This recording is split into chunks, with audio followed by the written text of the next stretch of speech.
Hi viewers, এটা হলো মালটার গোজো, তারপরে শহরটা একটু সবগুলোই মালটার একটু একটু নিচ্ছি আমরা। লাস্ট দিনও প্রথম থেকে লাস্ট একটু ক্লিপস তোমাদের জন্য, যেদিন লাস্ট ডিনার সেটাই আর কি একটু নিলাম। কেমন হলো বলে, এত সুন্দর মালটাটা কি বলবো, ফ্যান্টাস্টিক।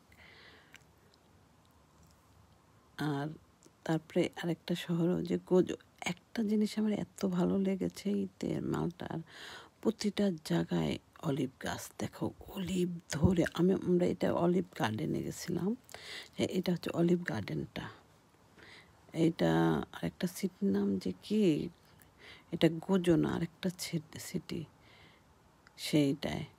এখানে খালি অলিভ বাগানে গেছি, খালি অলিভ বাগান আর কি।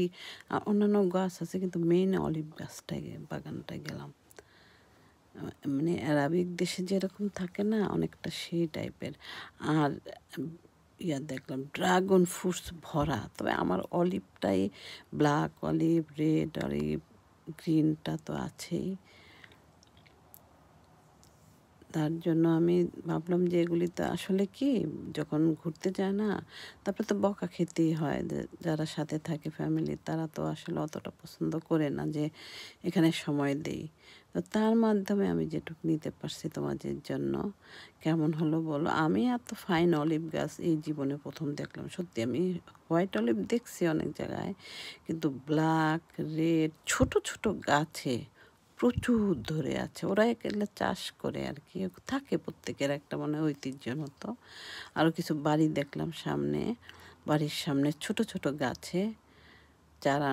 তো প্রতিটা কিন্তু অলিভ গাছ, এই যে রাস্তায় যাচ্ছি না, প্রতিটা অলিভ গাছ, অলিভ গাছ। এত ভালো লাগছে কি বলবো আমি। আর আমি দৌড়ের উপর যেটুকু তুলতে পারছি, বুঝছো না। এটা হচ্ছে গ্রিন, এর পরেরটাই রেড অলিভ, এরপরেরটাই আবার ব্ল্যাক অলিভ, এরকম করে। তো থ্যাংকস ফর ওয়াচিং। কেমন লেগেছে বলবা তোমরা। আমার ভিডিওটা ভালো লেগে থাকলে লাইক শেয়ার করো। বাবাই।